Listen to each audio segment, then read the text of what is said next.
tardes. Creo que hemos dejado un tiempo prudencial para que se vaya uniendo todos los participantes. Estamos ahora mismo 49 participantes, espero que se me diga bien y eso.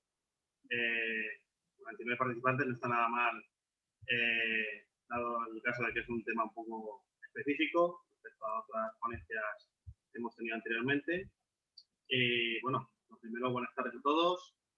Quería daros la bienvenida y las gracias por asistir a la sesión formativa realizada por la Comisión de Jóvenes Economistas, cuya misión es dar a conocer los beneficios de la colegiación a los nuevos y futuros economistas y que podamos compartir los intereses comunes que tenemos todos, novedades, conocimientos sobre la profesión y poder poner en marcha las iniciativas y servicios que necesitan las nuevas generaciones de economistas. Me han encomendado hoy presentar a la ponente, lo cual es un honor para mí. Para el que no me conozca, que será la mayoría de la gente que estáis conectados ahora, soy Jorge Ramena, soy economista y auditor, soy vocal del Colegio de Economistas de Albacete y miembro de la Comisión de Jóvenes Economistas, la cual está formada por miembros menores de 40 años que representan a colegios profesionales de toda España. Esta comisión nace por el hecho de que queremos combatir la demografía propia de nuestros colegios profesionales, en lo que se está invirtiendo en la pirámide poblacional, o también como pasa en la sociedad en general, ya que la edad media de los colegiados no deja de aumentar y esto pasa necesariamente por implicar a los jóvenes y que estos se sientan cada vez más representados dentro de la organización colegial y que no se sientan solos ante el peligro al iniciar su labor profesional. A mí me gusta decir que estas sesiones, como no puede ser de otra forma, son de jóvenes para jóvenes. Y bueno, ahora estamos viendo de los cursos online porque no puedo ver las caras que estáis poniendo al incluirme yo con los jóvenes, pero bueno, yo me subo al carro de los jóvenes. Y bueno, para ello tenemos hoy a Alba Gómez Ortega, que como vais a ver, pues cuenta con un brillante y extenso currículum. Tanto es así que voy a tener que coger aire y una chuleta para no dejarme nada, ya que, entre otras cosas, es economista y licenciada en Administración y Dirección de Empresas por la Universidad Rey Juan Carlos, desde 2010, con premio extraordinario. Posteriormente, en 2015, obtiene el título de doctora en Economía de la Empresa con mención sobresaliente, cum laude y premio extraordinario del doctorado. Además, también es máster en Auditoría Financiera y Riesgos por el Instituto de Estudios Bursátiles. Posteriormente, en 2016, se incorporó a la plantilla de la universidad como profesora del área de Contabilidad y Finanzas en el Departamento de Economía de la Empresa. Y adicionalmente es codirectora del máster universitario en Auditoría y Contabilidad Superior. Colabora además con el Registro de Economistas Auditores y ha publicado numerosos artículos y trabajos de investigación e innovación docente en las materias que imparte en la universidad. Aparte de su trayectoria académica, podemos destacar su bagaje en la empresa privada con una experiencia de 6 años en KPMG, concretamente en el sector de auditoría del sector financiero, llegando a alcanzar el puesto de manager de auditoría. Casi nada, decimos en el currículum. Y bueno, no me quiero extender mucho más, así que bueno, dejo paso a Alba. Solo añadir que, bueno, si queréis hacer alguna pregunta, la podéis poner en el chat y podemos ir a lo mejor respondiendo alguna sobre la marcha. Y si hay alguna que se quede un poco pendiente, podemos responderlas al final de la ponencia. Así que nada, Alba, son todos tuyos. Muchas gracias, Jorge. Bueno, buenas tardes a todos. ¿Se me escucha bien? Quería hacer una pequeña prueba. ¿Se escucha bien? ¿Se me escucha bien, Jorge? Sí, a lo mejor un pelín bajo, dicen por aquí por el chat. Hay gente que sí que dice que perfecto. Yo creo que en general parece que bien. Vale, fenomenal. Bueno, en primer lugar quería agradeceros al Consejo General de Economistas y concretamente a la Comisión de Jóvenes Economistas el haberme invitado pues, a daros esta pequeña charla y bueno, pues acercaros un poquito con todo el cariño que le tengo a esta actividad profesional que es la auditoría. Voy a compartir pantalla y me confirmáis si se ve bien antes de empezar. Aquí. Sí, se ve correctamente. Se ve la pantalla. El problema es que esto ahora no me deja. Vale. Esto tenemos que cambiarlo. Así. Y esto. No sé si me deja ocultarlo para que esto no nos estorbe. ¿De alguna manera esto de ocultarlo? Bueno. Estamos viendo, yo creo, la presentación, ¿eh? Ah, no estáis viendo entonces la barrita que yo veo de herramientas, vale, No, bueno, entonces me estorba a mí un poquito, me estorba a mí un poquito, bueno, si no la dejo aquí arriba, vale, así puedo ver también el chat. Bueno, como os decía, Hoy estoy aquí para acercaros un poquito más a esta actividad profesional y bueno, me gustaría empezar de alguna manera un poco pues explicando, aunque bueno, Jorge ha hablado de mi currículum, pero bueno, me gustaría de alguna manera pues explicar por qué estoy vinculada, ¿no? Y por qué la temática que os voy a impartir hoy. Bueno, yo como diría Alejandro Sanz, siempre digo que tengo el corazón partido, ¿no? Partido en dos partes que para mí pues tienen igual valor. Una de ellas es la docencia, mi pasión por la docencia en la universidad, a la cual pues a día de hoy me dedico efectivamente como bueno, actividad profesional principal.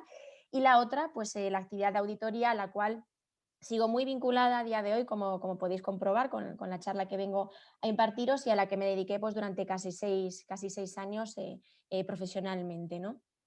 El título que le he querido dar, bueno, pues de alguna manera trata como de manifestar pues, qué es lo que vamos a tratar o cuál es el objetivo de esta actividad profesional, cifras y cuentas. La actividad del auditor, al final lo que trata de alguna manera pues, es de revisar de manera muy minuciosa cuáles son las cifras o las cifras que publican las empresas en sus cuentas anuales y que, por supuesto, pues de alguna manera hacen públicas.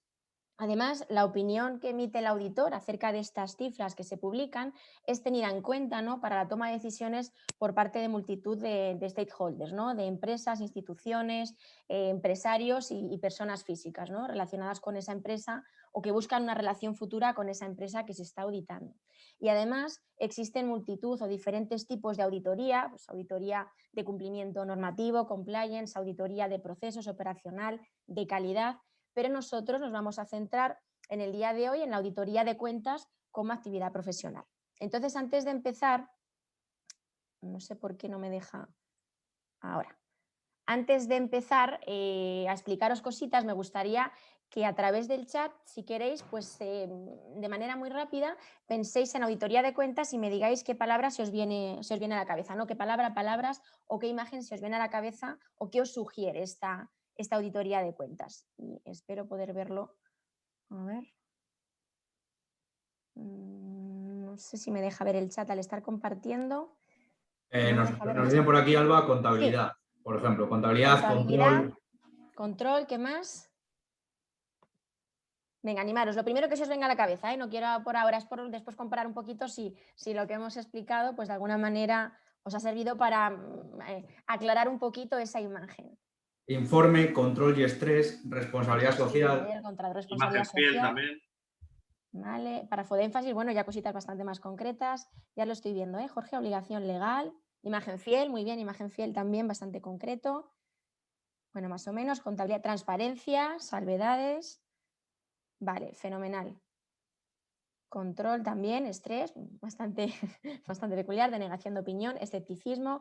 Bueno, fenomenal. Yo creo que más o menos sí que tenéis alguna idea un poco relacionada con lo que es la actividad profesional, ¿no? Entonces, bueno, aquí yo os pongo algunas de las palabras que, bueno, pues de alguna manera encuadran, enmarcan o centran lo que vamos a ir viendo a lo largo de la ponencia, ¿no? Y obviamente, pues el auditor de cuentas al final tiene como objetivo emitir una opinión después de todo el trabajo que tiene que realizar. La finalidad, el fin último es ese papelito que firma, ¿no? Y que dice si aquello está bien o está mal, ¿no? ¿Para qué? Para emitir o transmitir fiabilidad, ¿no? Acerca de la información financiera que emiten las empresas, todo ello en base a un marco normativo que resulte de aplicación, no se emite una opinión de manera general, sino que se establece o se encuadra en base a unas normas que esas empresas han tenido que seguir para emitir esa información financiera y que es interesante para terceros.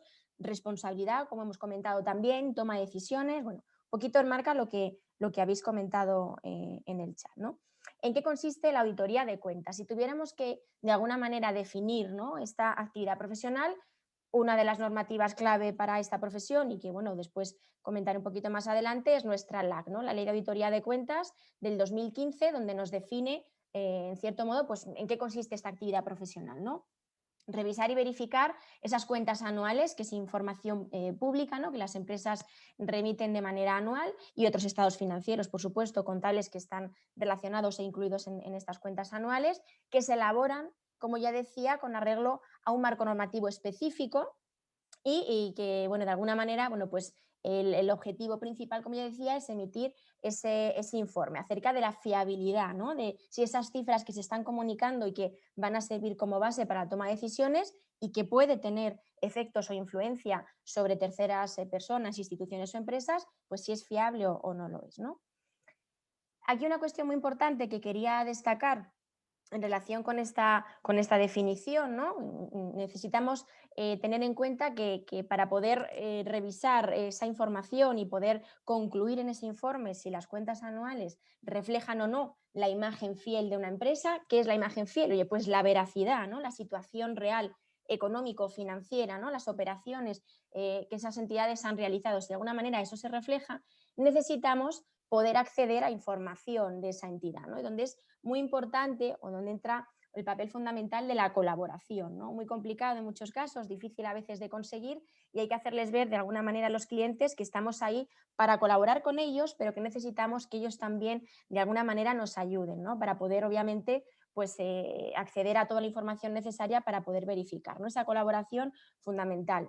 El informe de auditoría además no se puede emitir sin dejar evidencia y conseguir evidencia suficiente sobre la información que estamos revisando, ¿no? No se revisa un procedimiento, por ejemplo, in situ con el cliente y no se guarda evidencia acerca de ello, de tal manera que cuando alguien quiera revisar o supervisar ese procedimiento que se ha seguido, bueno, pues se pueda demostrar que se han cumplido unos estándares mínimos, una información que se ha podido revisar y se puede guardar evidencia de ello. De este concepto de auditoría, bueno, pues se pueden derivar pues una serie de especificidades, que son las que tenemos aquí, ¿no? Es una función, obviamente, desarrollada por profesionales que son competentes, que tienen competencia adecuada y que además son independientes, que son dos de los principios éticos que después, bueno, uno de ellos está enmarcado dentro de otro, pero principios éticos que veremos después que regulan de alguna manera o enmarcan o caracterizan a esta actividad profesional. Esta actividad además se realiza de acuerdo a unas normas objetivas de trabajo. Como después veremos, el auditor pues no se inventa los procedimientos que tiene que seguir. De alguna manera están estandarizados. Existen unas normas internacionales que nos establecen en función de qué procedimiento tengamos que realizar, qué camino seguir, para que de alguna manera pues haya homogeneidad en los procesos que llevan a cabo las diferentes firmas de auditoría. Se revisa la contabilidad, se realiza un examen de la contabilidad de la empresa, pero también el sistema de control. Muy importante, el auditor de alguna manera tiene que conseguir un confort, ¿no? de determinada confianza acerca del entorno y los procesos de control que tiene la entidad implantados, porque a su vez eso va a afectar a las cifras, al reporting, a la información financiera que la empresa vaya a reflejar. Por supuesto, después se emite la opinión, como comentamos, y una de las palabras que habéis descrito en el chat, acerca de si esas cuentas anuales reflejan la imagen fiel. Y fijaros que aquí en la definición hacemos hincapié en que expresan razonablemente en todos los aspectos significativos esa imagen fiel. Esta de razonablemente y en todos los aspectos significativos es muy importante porque, como después veremos, el riesgo de auditoría no se puede reducir a cero. Siempre existe un riesgo, lo que hay que conseguir es que sea asumible de alguna manera, ¿no? No vamos a poder opinar y tener certeza absoluta y total de que esos estados financieros están completamente libres de errores, ¿no? Sino que, bueno, pues hay unos umbrales que después veremos que nos permiten expresar esa opinión de manera razonada. Y por supuesto siempre de acuerdo pues, al marco normativo que en este caso pues, la empresa tenga que aplicar para formular esas cuentas anuales. Pues no es lo mismo revisar las cuentas anuales de una entidad de crédito que están obligadas a aplicar pues, la normativa de Banco de España o en el caso de que emitan en base consolidada pues las NIF, que una entidad que se dedica pues, a comercializar coches, una empresa industrial que en este caso pues, aplicaría el Plan General de Contabilidad. Inicialmente tienen obviamente una raíz común, existe cada vez una mayor convergencia, pero cada entidad tiene pues, una normativa que tiende a especificar, cada sector mejor dicho, que tiende a especificar operaciones pues, bueno, muy concretas de ese sector concreto. Y eso es lo que el auditor pues, tiene que revisar en base a ese marco normativo.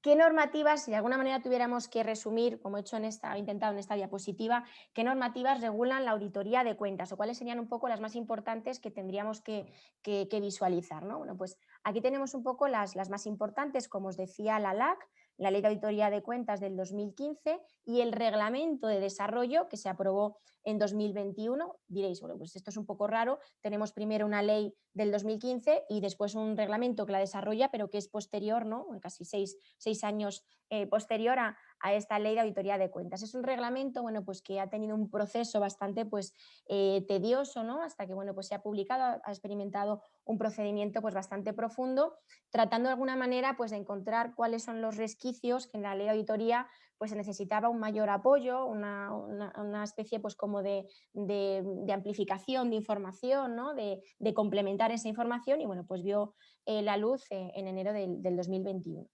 Además, para un colectivo específico de entidades que después definiremos para saber qué entidades son, tenemos el reglamento 537 europeo para la auditoría de entidades de interés público. Estas entidades, como después veremos, bueno, pues tienen unas particularidades que hacen que sean de mayor trascendencia para el mercado, para la economía y los países y tienen un reglamento a nivel europeo pues, que dictamina o ofrece directrices pues, de manera específica para estas entidades. Suelen ser más restrictivas, más exigentes, en aras un poco pues, de proteger la información o la toma de decisiones que se realizan o la gestión sobre estas empresas.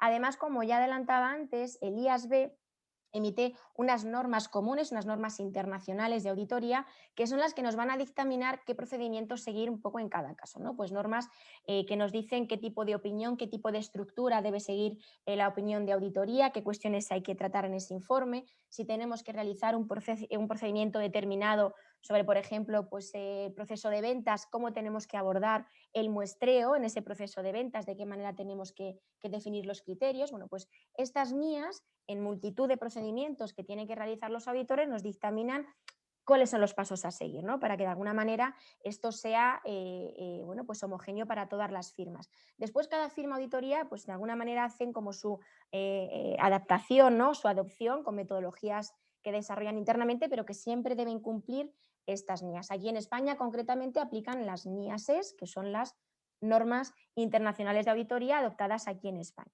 Y el ICAC, que lo tenemos aquí en primer lugar, y lo he dejado para el final, no por ello menos importante, es la entidad o el organismo pues, encargado de controlar y de alguna manera pues, de supervisar el ejercicio de auditoría de cuentas, ¿no? Y además el acceso profesional es quien examina para habilitar a los profesionales que quieran dedicarse a esta profesión, ¿no? Y este ICAC bueno, pues es de alguna manera quien supervisa esta actividad profesional.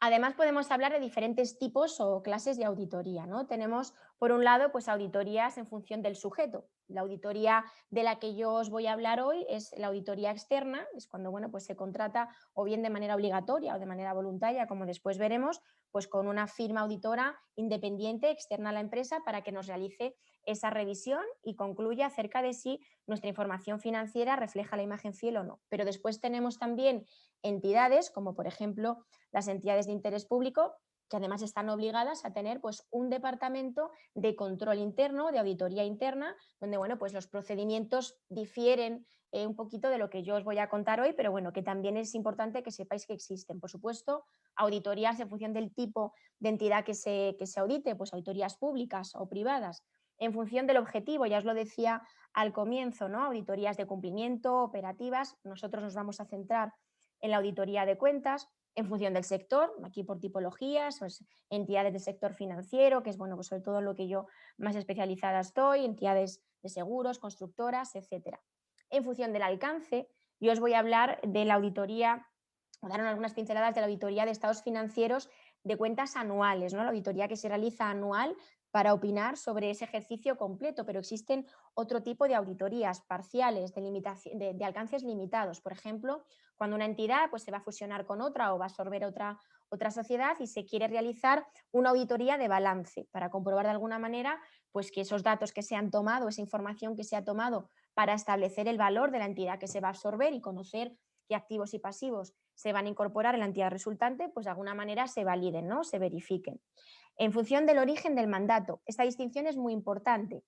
Pueden ser auditorías obligatorias o voluntarias, que es lo que os quiero contar a continuación. Obligatorias, cuando se trata de un procedimiento que viene impuesto de alguna manera por una normativa, una ley o algo que nos dictamine que esa entidad, quiera o no quiera, tiene que pasar por este procedimiento. Pues aquí tenemos un poco algunos ejemplos, hay alguno más, pero bueno, un poco los más importantes.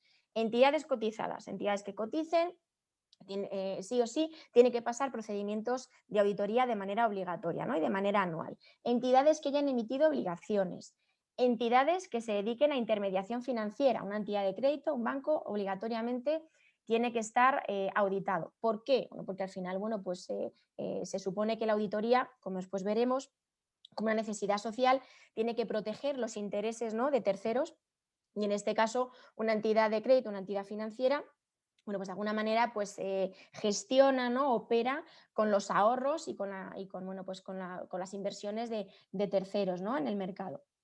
Por decisión judicial, porque un juez dictamine que una entidad en un litigio, en un procedimiento abierto, concursal, tiene que ser auditada. Pues también en este caso, obviamente, desde ese momento sería obligatoria. Las entidades aseguradoras, también las entidades en función del tamaño. Estos límites los tenemos aquí establecidos cuando se superan dos de estos tres límites bien activos, que superen los 2.850.000 euros, cifra de negocios 5.700.000 o empleados, número de empleados en este caso se ha fijado en 50, cuando me supere dos de los tres durante 2 ejercicios consecutivos, se considera que tiene un tamaño suficiente para que esa entidad esté obligada a ser auditada. Además de esto, tenemos a las entidades de interés público, que es un colectivo en el que se incluyen algunas de las entidades que he comentado aquí, pero que por ser un saco, por decir de alguna manera, pues importante, por ese reglamento 537 que os comentaba antes, ¿no?, pues vamos a verlas a continuación y a definirlas para que las tengáis un poco ubicadas. Son entidades que sí o sí también están obligadas a auditarse. Yo aquí os planteo otra pregunta. ¿Por qué le puede interesar a una entidad que no esté dentro de este saco, dentro de estos colectivos que os acabo de comentar? ¿Por qué le puede interesar realizar una auditoría de manera voluntaria? En este caso, ¿qué me diríais? También podéis ponerme brevemente en el chat algún comentario.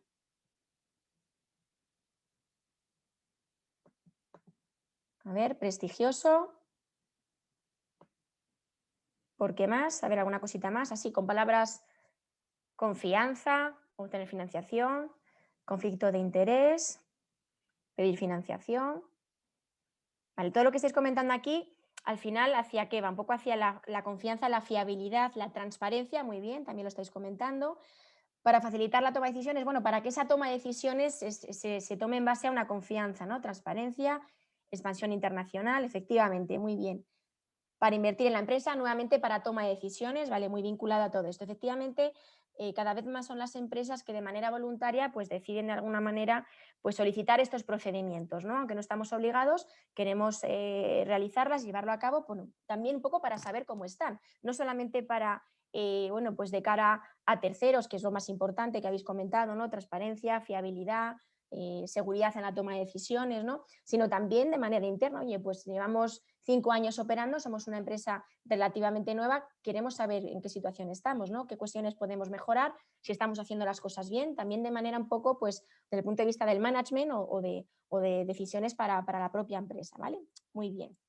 Bueno, en el caso de las entidades de interés público, que ya sabemos que son entidades que están obligadas también a auditarse, ¿no?, para que las tengamos un poco en el radar y las tengamos ubicadas. Bueno, pues, nuevamente tenemos aquí a las entidades de crédito, entidades aseguradoras, ¿no?, entidades que de alguna manera realizan intermediación financiera, entidades que hayan emitido algún tipo de valor y que cotice en algún mercado secundario oficial, ¿no?, empresas de servicios de inversión e instituciones de inversión colectiva. En este caso, se establecen los límites en base al número mínimo de clientes o en base al número mínimo de partícipes, ¿no? Por ejemplo, empresas de servicios de inversión, sociedades de valores o agencias de valores, nuevamente asociado a esa intermediación financiera que comentaba antes, necesitan mínimo durante 2 ejercicios consecutivos alcanzar la cifra de 5.000 clientes.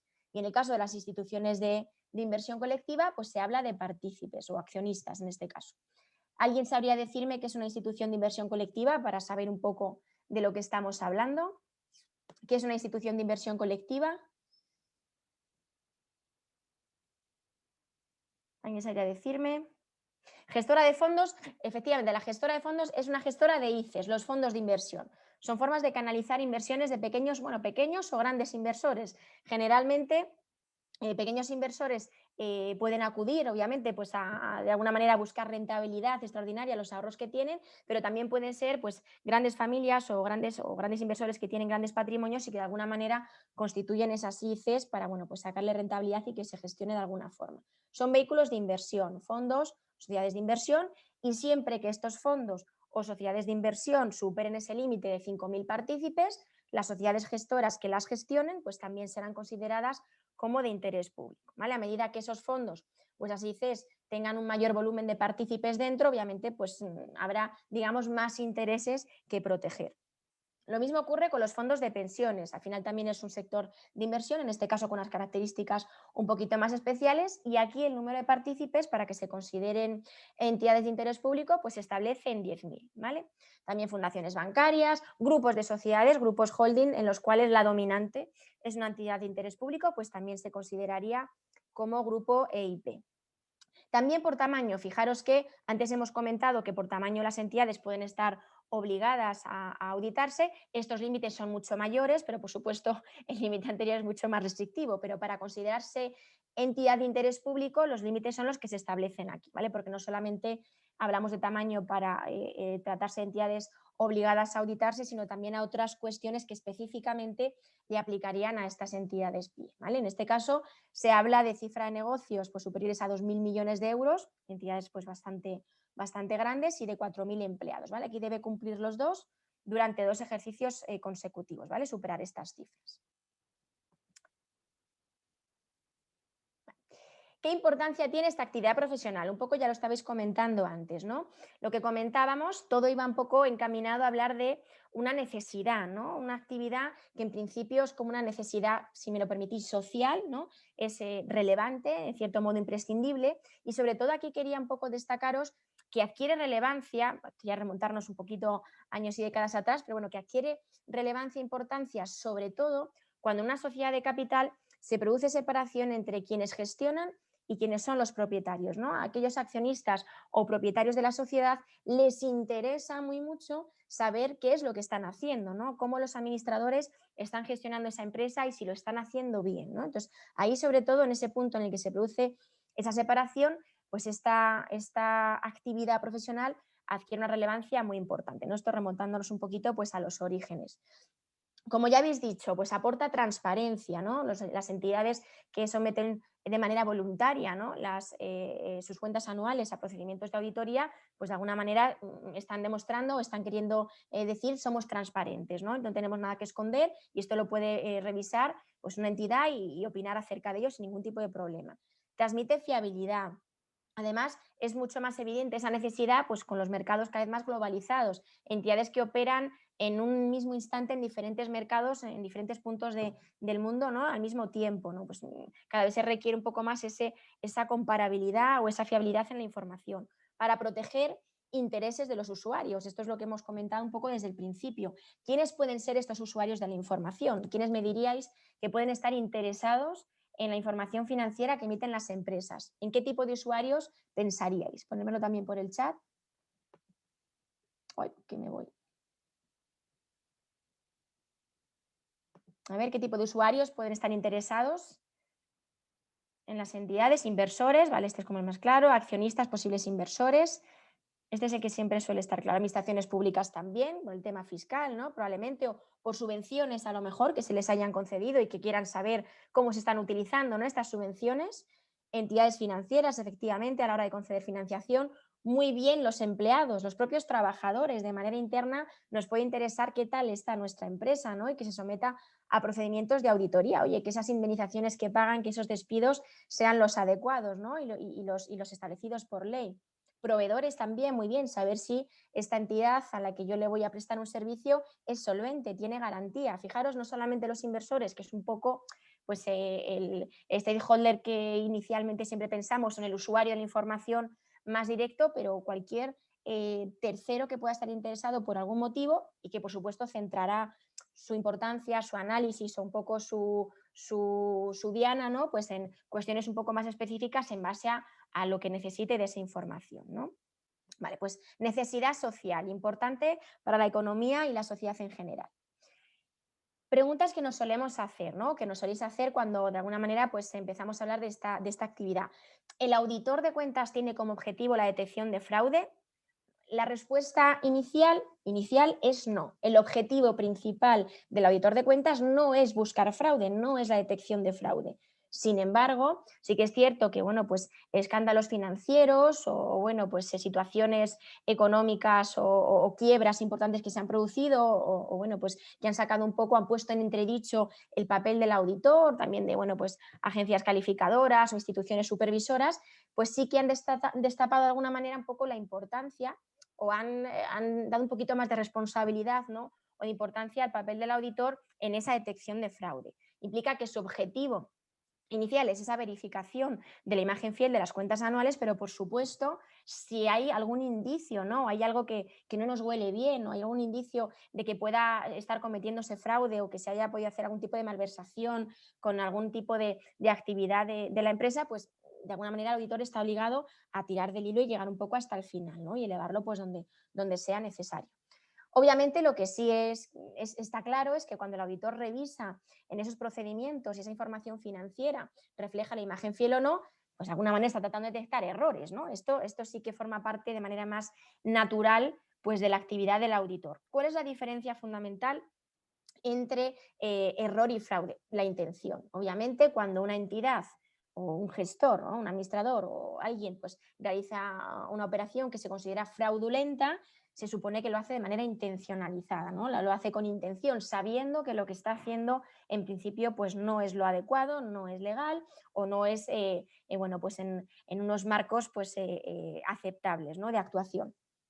El error no. Se supone que cuando una entidad comete un error, no sé, detectamos que a la hora de liquidar un impuesto determinado, pues el asiento que realizaron pues, no fue el correcto y el modelo que presentaron pues, bueno, pues contenía algún tipo de diferencia con la realidad y tienen que presentar un modelo complementario para liquidar ese impuesto. Bueno, pues obviamente se entiende que ahí no ha habido una intención y no hay ningún problema porque eso se puede corregir, ¿no? En principio, para eso está la labor del auditor. Pero como os decía, inicialmente el auditor en sus procedimientos, los procedimientos que realiza, no puede decir que el riesgo de auditoría se anule o se mitigue y se pueda conseguir que sea completamente cero, ¿no? Que se pueda minimizar y que el riesgo de auditoría sea cero, ¿no?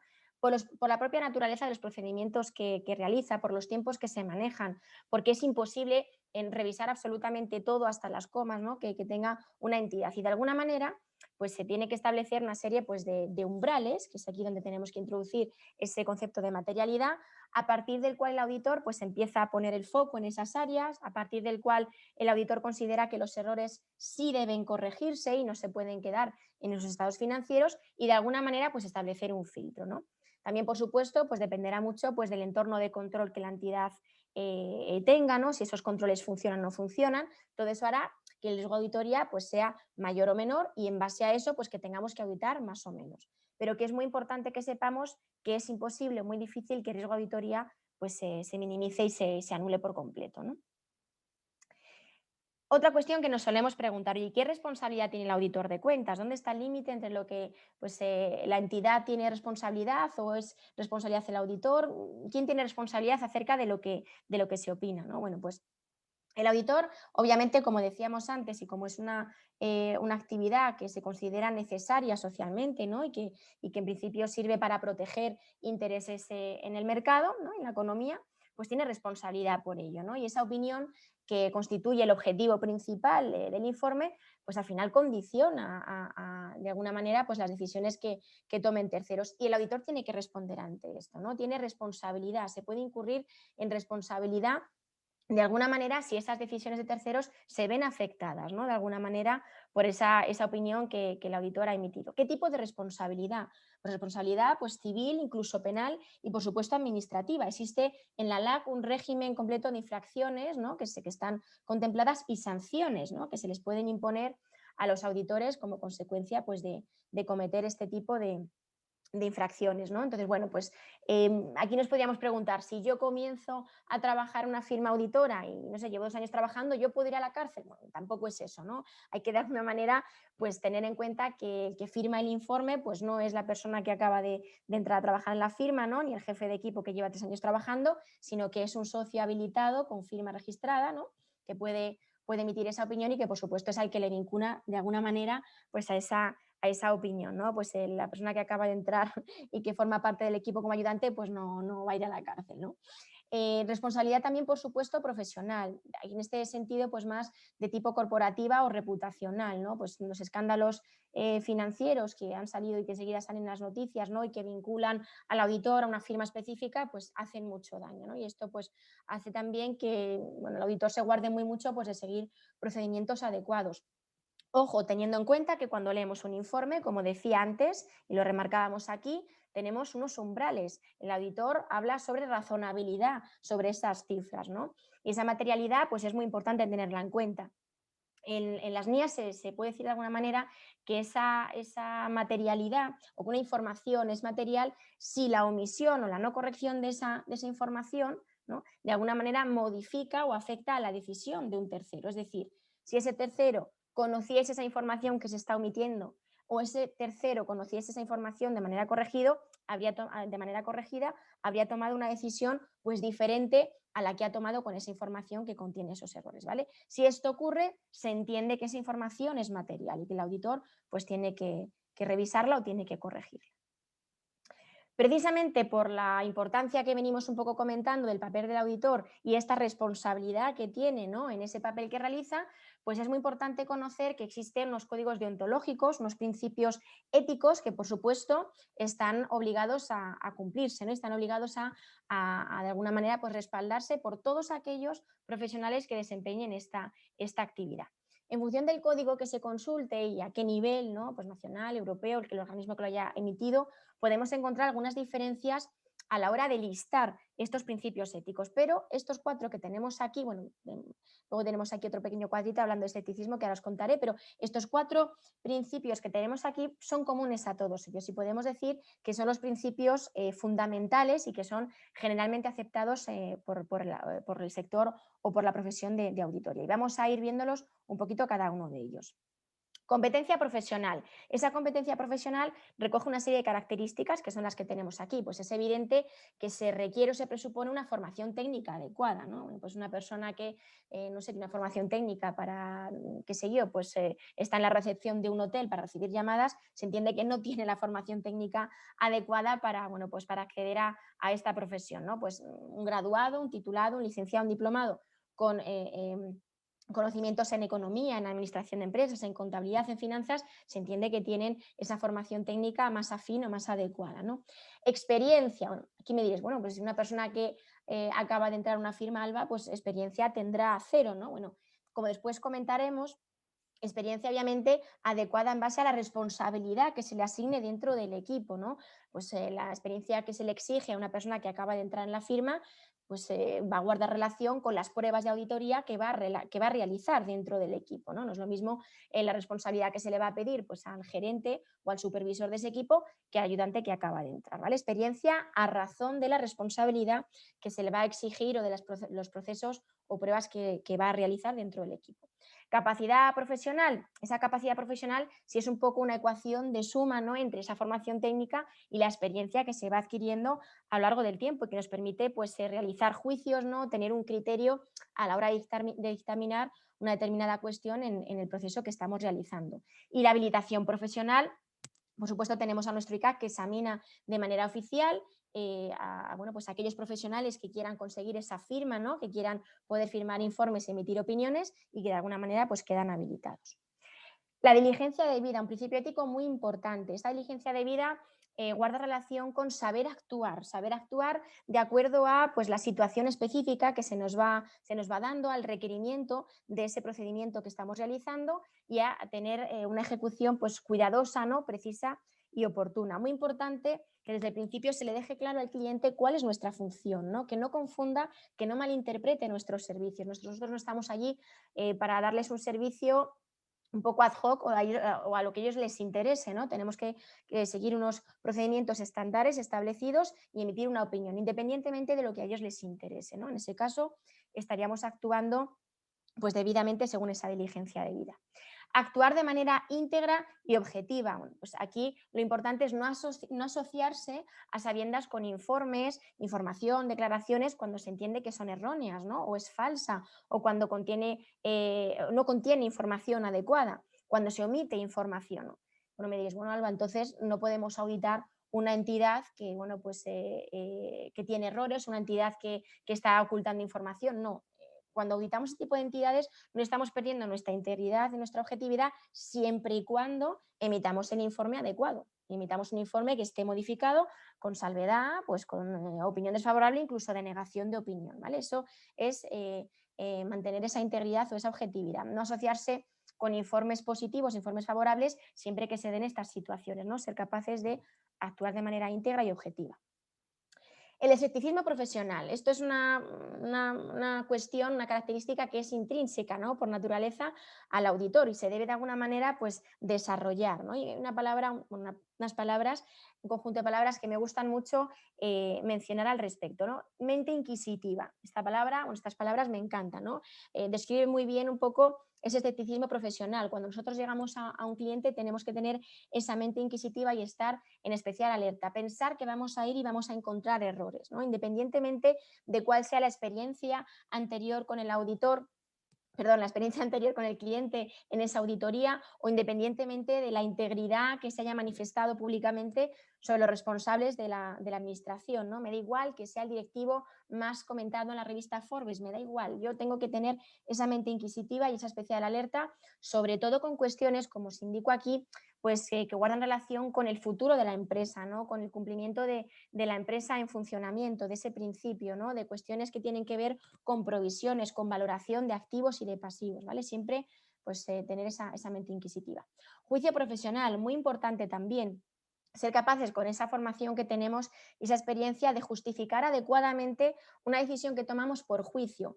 Ese juicio profesional del auditor no se debe utilizar como excusa de alguna manera para tomar decisiones aleatorias. Yo no puedo decir pues que de un conjunto de 1000 operaciones decido seleccionar una concreta por mi juicio, ¿no? Y quedarme tan a gusto. De alguna manera tengo que decir, oye, pues es que este conjunto de operaciones está muy atomizado y esta que yo he elegido pues contiene el 95% del saldo a auditar. Eso es justificar, utilizar mi juicio, pero justificarlo y documentarlo adecuadamente. En este caso, siempre me gusta poner este tipo de warning y contar de alguna manera un poco, pues, casos de lo que son o ejemplos de lo que son lo contrario a juicio profesional, ¿no? El no utilizar el juicio, ¿no? Pues cuando tenemos una persona que acaba de entrar en el equipo, ¿no? Le asignamos una prueba, la revisa de alguna manera y se pone a realizarla, ¿no? Y cuando el jefe de equipo pues va a revisar esa prueba, se da cuenta de que no está muy bien enfocada, ¿no? Y le preguntas y te dice, es que claro, esto el año pasado se hizo así. Eso es un ejemplo contrario, ¿no? A lo que es el juicio profesional. No hay que plantearse si esto que se hizo el año pasado se hizo por un motivo específico, porque la situación era un poco diferente, o porque a lo mejor la persona que lo hizo, oye, pues no lo había planteado adecuadamente. Siempre plantearnos si podemos mejorar esa prueba concreta que estamos haciendo. O nadie me había explicado nada. Bueno, pues es cierto que a veces vamos un poco pues con el tiempo justo, ¿no? Y vamos un poco pues apagando fuegos, pero bueno, pues el hecho de que nadie te explique no justifica que la prueba la cierres y si hay una diferencia de 4 millones de euros, digas nada, como nadie me ha explicado, la cierro y no digo nada, ¿no? Oye, pues eso sería un poco ejemplo contrario a lo que es el juicio profesional. El cliente no sabe explicarlo. Esto, bueno, no sabe explicarlo, no quiere explicarlo. Cuando a veces pues somos un poco novatos, somos un poco junior y nos acercamos al cliente a explicarle, a preguntarle, el cliente sabe que llevamos poco tiempo, el cliente sabe que bueno, pues tenemos poquita experiencia y a veces pues las cosas no las cuentan de una manera quizá pues un poco más de manera superficial, ¿no? Entonces nunca tenemos que quedarnos conformes. Si el cliente no ha sabido explicar algo, volver a preguntarle y que sepa que no me voy a mover de allí y que ya pueden apagar las luces, que no me voy sin que aquella cuestión me quede clara, ¿vale? El auditor anterior no lo pedía o eso siempre ha estado así, un comodín que también el cliente suele utilizar y que no nos sirve como juicio. Oye, pues yo soy el auditor nuevo, a mí esto no me convence y quiero verlo, ¿no? Que ese juicio profesional denote criterio, ¿vale? Es un poco los ejemplos que os quería poner. Y muy importante, este principio ético de independencia precisamente como medio principal para demostrarle al público, ¿no? Que bueno, seguimos unos estándares y que somos objetivos en la realización de esos procedimientos de auditoría para que esa confianza y esa credibilidad de la que hablábamos antes realmente se valore, ¿no? Al final, si yo opino sobre la empresa de mi padre, pues seguramente la credibilidad que voy a dar en ese informe pues no sea la misma, ¿no? Este principio ético muy importante para el auditor, la independencia. Y si vierais o buscarais un poco sanciones que han podido recibir algunas firmas, gran parte de esas sanciones guardan relación con incumplimientos de este principio que se considera eje fundamental. Ese análisis de independencia o ese principio de independencia, con este gráfico un poco de manera resumida, que ya me estoy extendiendo, pues quiero reflejaros que es importante que se realice de manera continua y constante durante todo el proceso. Tenemos un poco la manía de pensar pues, que ese principio de independencia se tiene que cumplir desde que aceptamos el encargo y desde que empezamos a trabajar en ese cliente. Pero desde mi punto de vista eso tiene que hacer incluso en momentos anteriores, ¿no? Casi desde que estamos presentando una propuesta al cliente, porque imaginaros que entramos a competir en una nueva propuesta, un tender de auditoría, donde pues queremos ir con lo mejor que tenemos en la firma, ¿no? Oye, pues el socio más experimentado, el jefe de equipo que más clientes de este sector ha auditado, con el manager mejor valorado de la empresa, ¿no? Y cuando el cliente nos elige por este equipazo, después nos nombran, vamos a aceptar y nos damos cuenta, bueno, pues de que este equipo no puede ir y que hay algún problema de independencia y que estas personas no pueden ir, ¿no? Y pues no quedaríamos del todo bien con el cliente, y por eso digo que es importante que desde el comienzo, incluso desde esa propuesta, esa revisión de independencia se garantice y se revise. Por supuesto, se documente, ¿eh? Todo esto tiene que quedar debidamente documentado en los papeles de auditoría, como parte del procedimiento. Yo muchas veces me enfadaba porque decía, madre mía, si tengo que hacer una auditoría solo para demostrar que he verificado la independencia de mi equipo, ¿no? Pues sí, es muy importante porque es la base y el eje de esa credibilidad que después intentamos conseguir con el informe.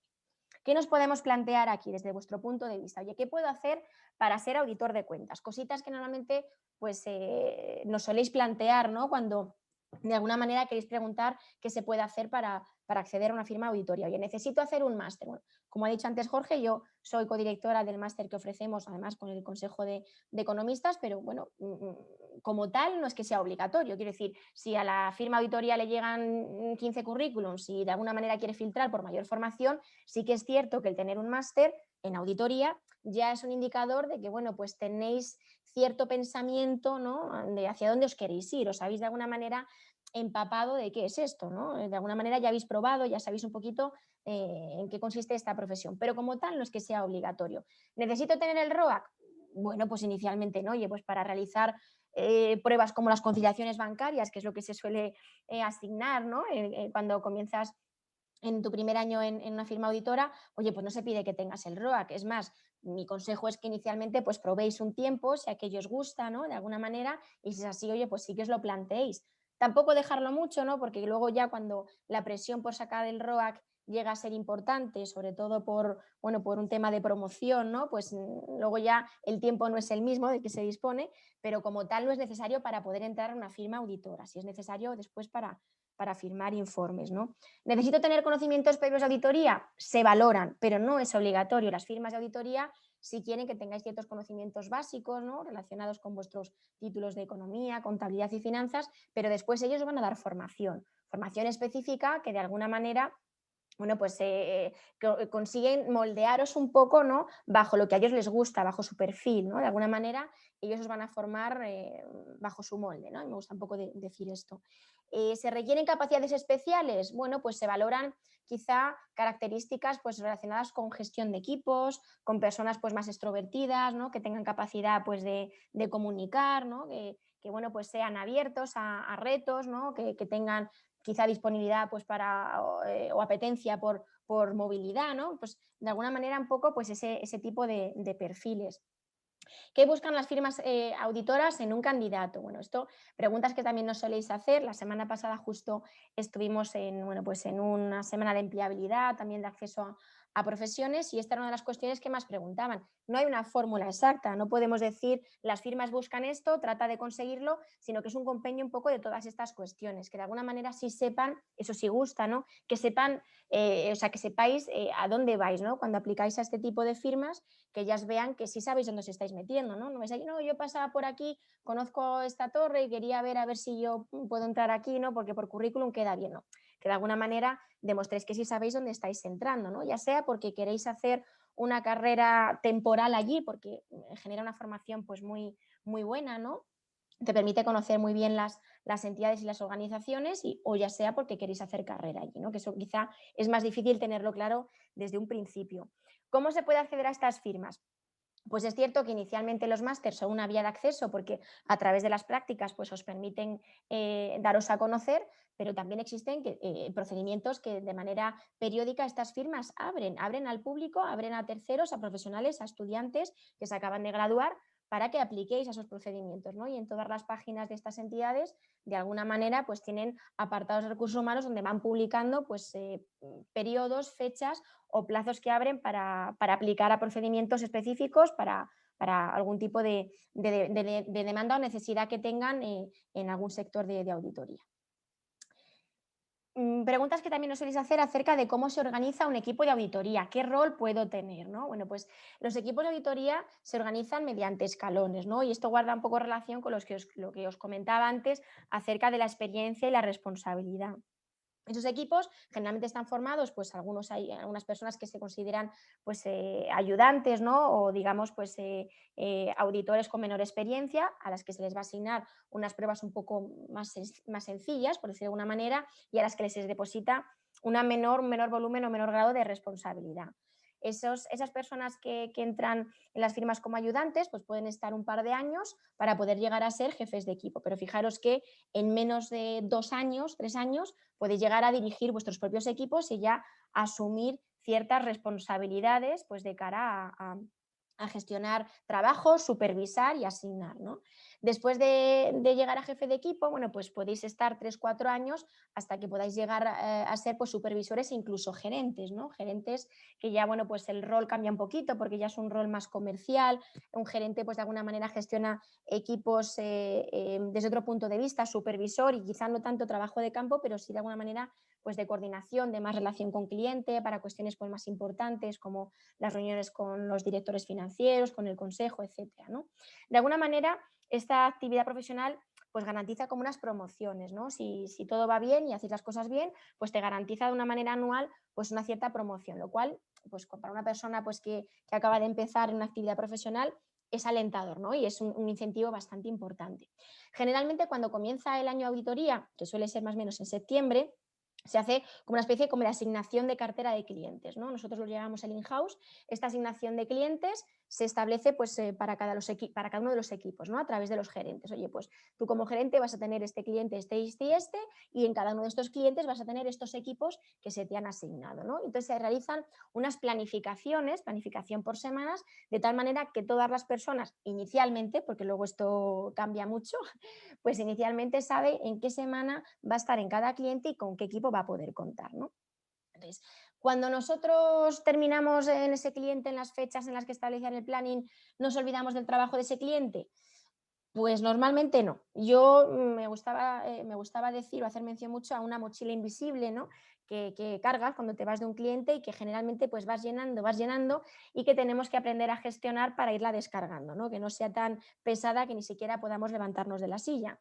Pero es cierto que es muy difícil que en esa planificación inicial que nos han asignado el trabajo del cliente quede por completo terminado, porque muchas veces, como decía al inicio, dependemos de su colaboración, de una determinada información que nos han podido dar a tiempo y que tenemos pendiente, de algo que hemos descubierto y se ha quedado abierto y que hay que seguir hasta que se resuelva, ¿no? Bueno, pues es un poco con lo que en su día a día el auditor pues tiene un poco que lidiar, ¿no? Ser capaz de gestionar pues esa carga de trabajo que por supuesto pues es cierto que existe, pero bueno, pues también da un aprendizaje y un bagaje y una experiencia pues tremenda, ¿no?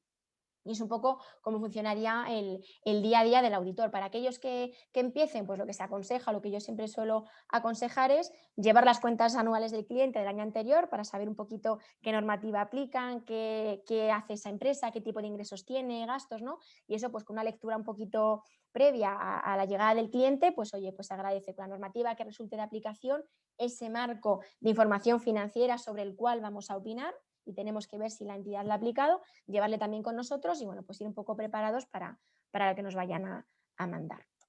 Entonces, bueno, como voy un poquito mal de tiempo, ya me he pasado, yo no sé, quería preguntaros si hago un breve repaso sobre el proceso y fases de auditoría, pero esto lo había dejado aquí un poquito para, bueno, si sobraba tiempo, pues comentarlo, pero ya no sé si entro o no entro en ello, lo que me digáis, Jorge. Bueno, lo que tú veas.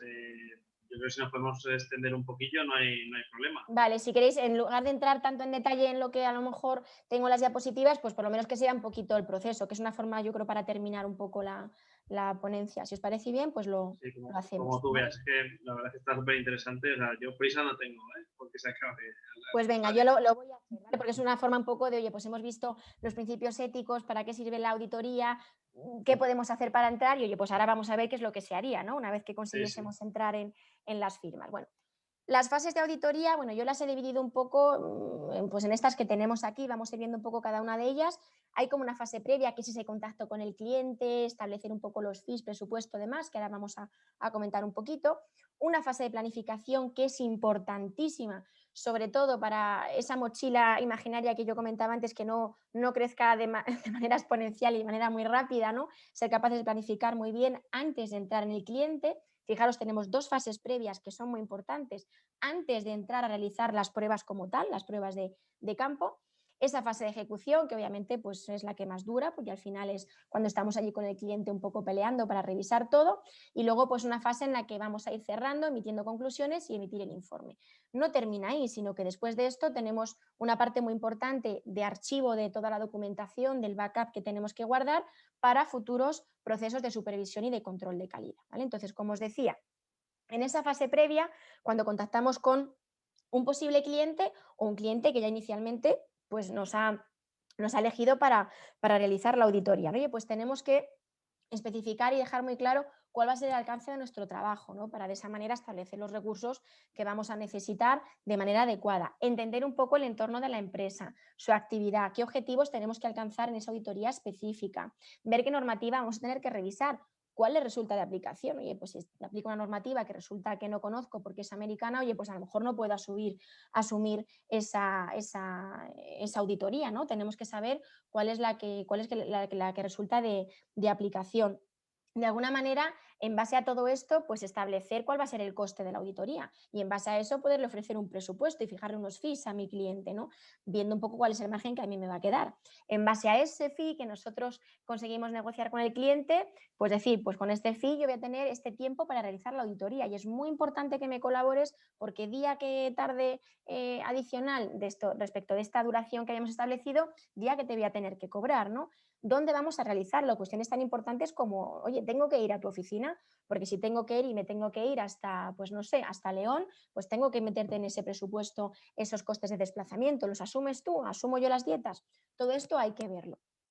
Esta fase previa tiene una parte muy importante que es la de la evaluación del cliente, es decir, no aceptamos cualquier cliente sí o sí solo por ganar cuota de mercado, analizamos si ese cliente es adecuado para nosotros, porque esté vinculado o no con cuestiones o noticias negativas, con cuestiones de blanqueo de capitales, con personas que están en listas negras, ¿no? Es un cliente que ha sido rechazado por otro auditor previamente. Todo esto hay que analizarlo, ¿no? No aceptamos a cualquier cliente, sino que hay un proceso de evaluación antes de aceptarlo. Y por supuesto, una vez que ese cliente es aceptado, pues se evalúa el trabajo específico que se va a realizar, ¿vale?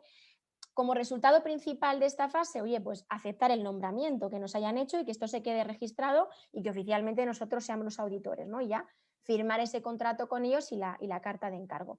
Muy importante en esta fase previa, si aplica, si ha habido un cambio de auditor, ¿vale? Y esta compañía venía auditándose previamente, tenemos que tener una comunicación, que también hay una normativa que me establece cómo tenemos que realizarla, una comunicación con el auditor predecesor y revisar sus papeles y ver qué es lo que ellos han hecho, saber por qué se ha producido el cambio, ¿vale?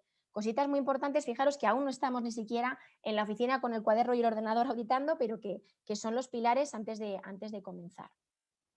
Planificación. Aquí sí, ya tenemos claro que el cliente lo vamos a auditar, tenemos claro que vamos a hacer la auditoría y tenemos que, antes de llegar allí a las oficinas, antes de empezar a trabajar, planificarnos muy bien. ¿Y qué consiste planificarse? Fijaros, calcular la materialidad, lo que ya comentábamos al principio, ¿no? Tenemos que saber cuál va a ser mi umbral, a partir del cual, hay diferentes umbrales dentro de este concepto, pero bueno, a partir del cual yo no voy a aceptar que haya errores, ¿no? Umbral a partir del cual me empieza a preocupar la opinión del informe, ¿no? Y esto, pues de alguna manera, lo tengo que tener acordado con el socio y con el equipo para que, bueno, pues luego todas las muestras que hagamos y los procedimientos vayan en línea con esa materialidad o ese umbral que hemos establecido.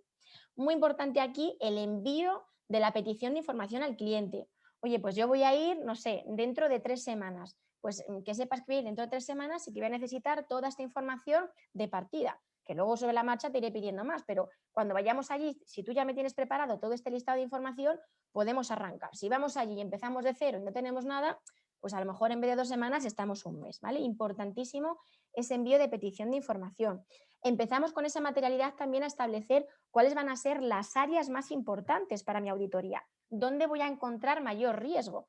Recordemos que el riesgo del auditor es emitir una opinión que no sea la adecuada, ¿no? Decir que esto está bien cuando a lo mejor hay algo que no lo está, ¿no? Entonces, tenemos que ver dónde puede haber áreas con mayor riesgo para el auditor y centrar un poquito más el tiro en estas áreas, ¿no? Definir los programas de trabajo precisamente en torno a estas áreas que consideramos de mayor riesgo. Aquellas que no tienen tanto riesgo, pues definir cuál es el alcance que voy a realizar, porque si son materiales también las tengo que revisar de alguna manera.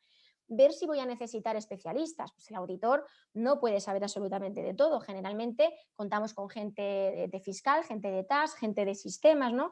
Bueno, que están especializadas y que nos pueden dar un apoyo muy importante a la hora de revisar determinados procedimientos. También determinamos a quiénes vamos a mandar cartas. Una forma muy importante para el auditor de conseguir evidencia, que ya decíamos que para esa opinión sostener ese informe con la evidencia adecuada es importantísimo. Esa evidencia, una de las mejores maneras de conseguirla es consiguiendo confirmación de terceros. Cuando nosotros mandamos una carta a un tercero, a una entidad de crédito, a una empresa del grupo vinculada, a un cliente, esa respuesta que nos dan es la mejor evidencia y la más objetiva que puede conseguir un auditor, ¿no? Porque lo estoy consiguiendo pues, a través de o de manera directa con un tercero. Pues en esta fase de planificación ya vamos viendo a quiénes vamos a tener que circularizar, ¿vale? Y se consigue como estrategia en esta fase de planificación conseguir el programa de trabajo, ¿vale? Un poco lo que vamos a tener que realizar. Fase de ejecución, ya tenemos claro qué es lo que vamos a hacer. Bueno, pues nos ponemos manos a la obra. ¿De qué manera, por daros un poco alguna idea, se planifica esto? Bueno, pues tenemos trabajo, por un lado, por controles o trabajo que vamos a realizar a través de procesos y trabajo que se llama sustantivo, ¿vale? El trabajo por controles, lo que os decía también al principio, muy importante. No solamente me interesa saber si la cifra que han metido en el asiento es correcta, sino también saber qué entorno de control tiene, si a mí me da confort o no me da, ¿no? De alguna manera identificamos en el negocio específico de la empresa cuáles son los procesos más importantes. Pues, por ejemplo, la de generación de ingresos, ¿no? Son los procesos que siempre hay que revisar y que preocupan por la propia naturaleza de la cuenta de ingresos, ¿no? para la entidad y la importancia a efectos del resultado. En esos procesos que nosotros identificamos y que tratamos de alguna manera de ver cómo las entidades los llevan a cabo, identificamos qué cuestiones podrían ir mal, posibles errores, ¿no? Y una vez los tenemos identificados, pues decimos, oye, la empresa tiene controles para mitigar de alguna manera esos posibles errores que se pueden dar. ¿Que no los tienen? Pues nada, entorno de control muy malo y nos tenemos que ir a hacer mucho trabajo sustantivo. ¿Que sí los tienen? Tengo que testearlos y ver si efectivamente funcionan y funcionan de la manera adecuada. Además de esto, pues tenemos otra parte muy importante que es el trabajo sustantivo, que se trata pues de hacer pruebas bien analíticas o pruebas bien de detalle. En las analíticas, pues realizar análisis de tendencias, de variaciones de ingresos, de gastos, de indicadores, hacemos extrapolaciones, ¿no? Proyecciones, ¿no? De una manera un poco pues más analítica podemos saber hacia dónde va la empresa, qué me puedo esperar yo en los resultados de la misma. Pruebas de detalle, pues ya aquí ya son test, ¿no? Un test de indemnizaciones, un test de contratación, un test de ventas, ¿no? Un cuadre de impuestos, por ejemplo, cuadre de bases, son pruebas en las que sí nos metemos un poquito más pues, en las cifras de la entidad y a realizar pruebas con nuestros papeles de trabajo. Además, tenemos que revisar el diario de operaciones. Aquí mandamos también las cartas a terceros, se realiza la circularización que se llama, ¿no? Para conseguir esas cartas. Muy importante, y por eso al final se aprende mucho en las empresas, porque accedemos a todo tipo de información. Muy importante leer las actas y comunicaciones de esa entidad con todos y cada uno de los reguladores, organismos con los que ha tenido contacto durante el año que vamos a auditar, ¿no? Pues la agencia tributaria, reguladores, la CNMV, ¿no? Organismos públicos. Todo tipo de comunicaciones que se hayan mantenido tenemos que conocerlas, igual que las actas y de las decisiones que se adoptan en el Consejo o en la Junta de Accionistas. También tenemos que tener acceso a ellas, ¿vale? Y como resultado un poco de esta fase de ejecución, obviamente, pues la obtención de la evidencia que necesitamos para poder opinar. Cuando ya tenemos que cerrar estos procedimientos, pues vamos viendo un poquito qué cuestiones necesitamos para poder llegar a esa opinión. Oye, pues analizamos los hechos posteriores que se produzcan después del cierre para ver si hay alguna cuestión o situación que se haya producido que me pueda afectar sobre el ejercicio que yo estoy auditando y que ha cerrado a 31 de diciembre y que solo analizo hasta el 31, pero oye, que a lo mejor hasta la fecha de formulación, inclusive posterior a la formulación hasta que opino, pues ha ocurrido algo que me da información sobre lo que ha ocurrido en el año y tengo que revisarlo. Obtener, muy importantísimo, es como un seguro para nosotros, la carta de manifestaciones. Como decía al principio, es muy importante la colaboración por parte de la entidad, pero si hay fraude, hay intención. Y si hay intención, pues seguramente no nos quieran demostrar esa intención y nos, de alguna manera, pues escondan o nos oculten cierta información. Esta carta de manifestaciones les obliga a afirmar que ellos nos han dado acceso a toda la información, que no nos han ocultado nada y que toda la información que nos has dado en principio pues es veraz, ¿no? Y no ha sido falsificada. Esa carta es como nuestro seguro. Importantísimo conseguirlo antes de emitir opinión, ¿vale? Recibir todas las confirmaciones de las cartas que hemos mandado y para las que no, pues hay que hacer algún tipo de alternativo, ¿vale? En algunos casos los alternativos no son posibles, pero en otros sí, ¿vale? De alguna manera, pues empezar ya a ver cuáles son los ajustes, las reclasificaciones, deficiencias que hemos encontrado para que las subsanen, porque si no las subsanan tengo que plantearme si me afecta a la emisión de la opinión, ¿vale? Y de alguna manera, pues con todo esto, pues nos sentamos con el cliente y les hacemos llegar pues esas conclusiones que nosotros hemos alcanzado.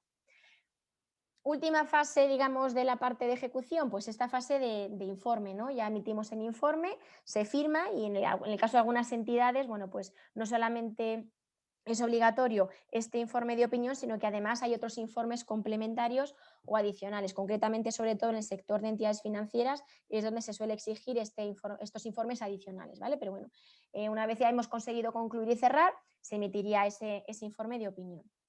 Muy importante después, no emitimos el informe de opinión y nos olvidamos de lo que hemos hecho, sino que debe haber un archivo, pues en algunos casos permanente y en otros casos pues es simplemente el archivo general de ese año que va a perseverar o que va a guardar pues toda esa información que da soporte a lo que nosotros hemos opinado, ¿vale? Y que está ahí pues sujeto a cualquier tipo de revisión, de supervisión o de consulta que se quiera hacer a futuro.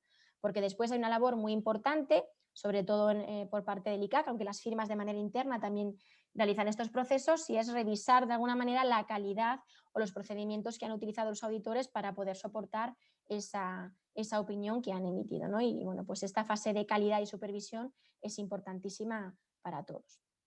Y nada, bueno, pues aunque me he extendido un poquito, pues quería un poco dar la visión. Es un poco difícil hablar de todo, ¿no? Quieres hablar de muchas cosas y bueno, pues he intentado dar pinceladas un poco de lo que he considerado pues un poco más importante. Y ahora ya si queréis plantearme alguna duda, pues nada, yo estaré encantada. Muchas gracias. Nada, lo primero, bueno, muchas gracias. He visto aquí como preguntas y, bueno, un punto destacable aquí en el chat. Preguntan si tiene salida ser auditor y si hay mucha competencia. Si tiene salida, ser auditor. Pues fijaros que al final, un poco después de haber comentado, haber explicado lo que os he dicho, fijaros que al final el auditor destripa una empresa por dentro completamente, es decir, toca todos los palos que tiene una empresa, porque tiene que revisar desde los gastos de personal hasta incluso decisiones estratégicas de la empresa que le afectan al presupuesto que se ha aprobado, ¿no? Entonces, como al final además de la carga de trabajo y lo intenso, ¿no? del periodo de auditoría, que eso ya de por sí pues da muchísimo conocimiento, es que el auditor toca todas las áreas de una empresa, ¿no? Entonces eso te permite de alguna manera pues tener una trayectoria, una experiencia y un conocimiento técnico de una empresa, del funcionamiento de una empresa que en otros casos a lo mejor otras personas, otros profesionales pues no tienen, ¿no? Porque quizá pues se especializan más en un departamento determinado. Un auditor pues puede tener como salida perfectamente, y de hecho cuando vais a las firmas, a los clientes, perdón, a realizar la auditoría, muchos de los directores financieros o de los responsables de tesorería o los responsables de estrategia pues han sido antiguos auditores, ¿no? Y eso se ve muy bien cuando vas a los clientes y te presentan, no, si le conocemos porque esta persona fue antiguo tal. Entonces, al final, esa experiencia, ese bagaje que te da el destripar la empresa por completo por dentro, pues eso se sabe, ¿no? Y eso las empresas que buscan profesionales con determinados puestos, determinados cargos, saben que los auditores tienen ese conocimiento y los buscan y se valora muchísimo. Entonces, bueno, pues al final, salidas, sí, pues en determinados departamentos, ya os digo, sobre todo esto, pues a lo mejor financiero, ¿no? O departamentos que guardan un poco relación con esa información financiera de la empresa, reporting, incluso control interno, auditoría interna, ¿no? Auditoría interna suele nutrirse de antiguos auditores externos que además auditaban esa empresa y que, claro, conocen la empresa pues mejor que nadie y los cogen, ¿no? Los captan para ello. O sea que al final, como os decía, la carrera puede ser básicamente dos dentro de una firma auditora, bien una trayectoria temporal para conseguir esa experiencia y ese conocimiento que te permite luego colocarte, o bien hacer carrera, por supuesto, que también hay quien se dedica a ello, ¿no? Hacer carrera dentro de la firma, pues llegar a ser socio. O sea que salida profesional, mucha, os demandan, quiero decir, las firmas auditoras, y yo lo puedo decir desde el punto de vista del máster, no doy abasto para dar alumnos suficientes para toda la demanda y toda la oferta que hay de profesionales. Las firmas auditoras demandan constantemente porque además, precisamente por esa vía de carrera temporal, pues también hay mucha rotación, con lo cual es una salida profesional pues bastante interesante. Sí, nada, yo te quería preguntar también un poquillo, ya para concluir, ¿qué opinas sobre, bueno, el futuro de la auditoría, ¿no? Porque ya que somos aquí jóvenes, no sé si me oyes bien.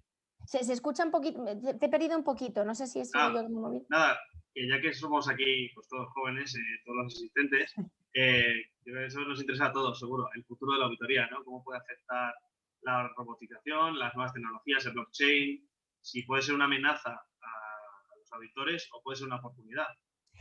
Bueno, yo creo que todo se puede ver de dos puntos de vista, ¿no? Todo se puede ver como una amenaza, pero también esa amenaza se puede revertir y convertir un poco en estrategia también, ¿no? En un complementario. Yo creo que todo lo que sea desarrollo tecnológico o el blockchain, ¿no? Se puede incorporar como parte de la firma. Yo la semana pasada concretamente, como una herramienta más, quiero decir, ¿no? Que utilice el auditor. No verlo como el enemigo, sino como un amigo o una ayuda para mejorar esos procedimientos, ¿no? La semana pasada concretamente, pues estuve comiendo con, bueno, pues con un antiguo alumno mío que ahora bueno, pues se encuentra como jefe de equipo en una firma auditora, y me estaba comentando que específicamente a él pues le habían incorporado en un equipo de trabajo que está de alguna manera pues llevando como esta labor de incorporar nuevas tecnologías, desarrollo tecnológico, utilización de sistemas de tratamiento de datos, ¿no? En los procesos de auditoría, y lo están implantando. Y ellos al final, un poco lo que me contaba es que inicialmente cuesta, ¿no? Porque al final son herramientas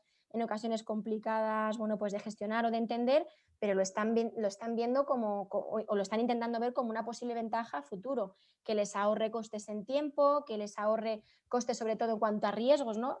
Al principio decía que es muy difícil decir que el riesgo de auditoría se reduce a cero por la imposibilidad de tratar tanta cantidad de datos y de llegar a todos, ¿no? Pues quizá este tipo de tecnología nos permitan de alguna manera mitigar un poco ese riesgo y de alguna manera se puedan servir de ellos. No es fácil, pero yo creo que todas las entidades de alguna manera, de una manera u otra, pues lo están intentando. También es verdad que esta respuesta que te doy es pensando quizá un poco a lo mejor en firmas más grandes, pero estoy segura de que las firmas más pequeñas también de alguna manera están teniendo en cuenta este tipo de avances y no verlo como un enemigo, sino más bien como una herramienta que tienen que de alguna manera intentar aprovechar.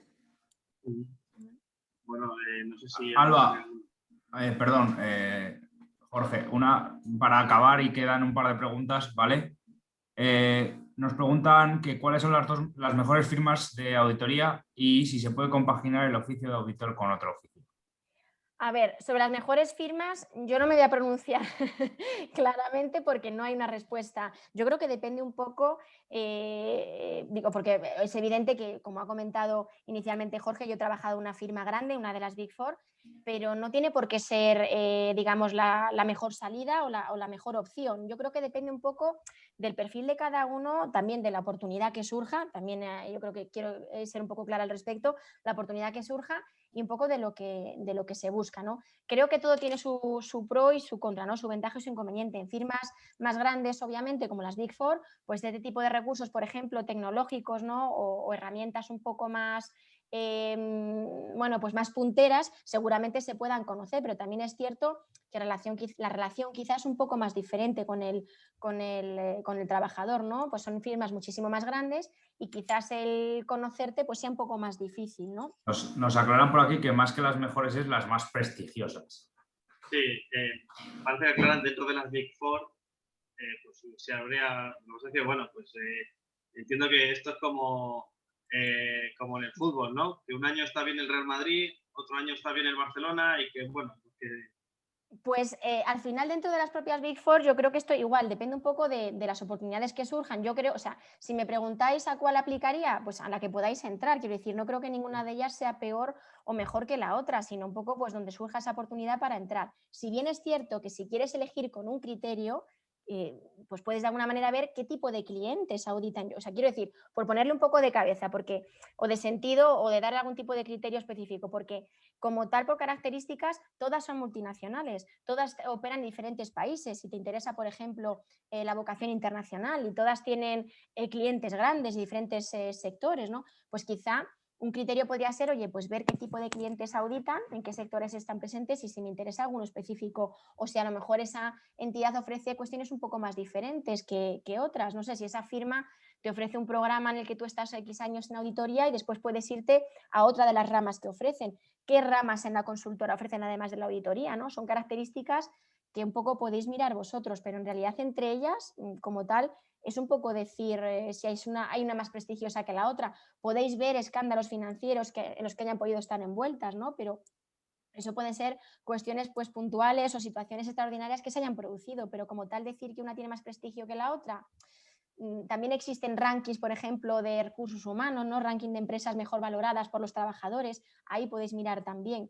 Pero enfocándome, o dejándome, mejor dicho, de enfocar un poco en las Big Four, quería hacer un poco hincapié también, aunque yo he trabajado en una de ellas, en las firmas más pequeñas que ofrecen ventajas pues también muy interesantes para vosotros, porque por ejemplo una empresa pues más pequeña seguramente para una persona más novata o ayudante que acabe de entrar pues le permita ver más áreas diferentes de un cliente. Quizá una firma más grande con un cliente gigante como qué sé yo, Banco Santander, pues a lo mejor te tiras 3 meses realizando solamente conciliaciones bancarias.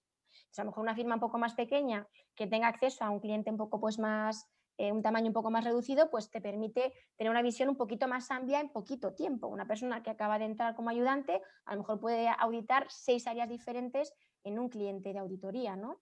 Y hay un trato quizá pues un poco más personal, más cercano, ¿no? De alguna manera pues todos se conocen, ¿no? O sea que tenemos un poco, quizá también por el propio marketing o por la propia publicidad que se les da a esas Big Four, pero que hay otras entidades que están por debajo que no son para nada descartables, todo lo contrario, que ofrecen ventajas que seguramente pues las grandes tampoco den. Quiero decir que depende un poco de lo que cada uno busque en ellas. Bueno, no sé si No sé, yo creo que nos ha quedado más o menos claro. Nada, te agradecen la respuesta en el chat, la persona que ha hecho la pregunta. Sí, se agradece sobre todo las intervenciones, sí, para hacerlo un poquito más dinámico. Sí, nada.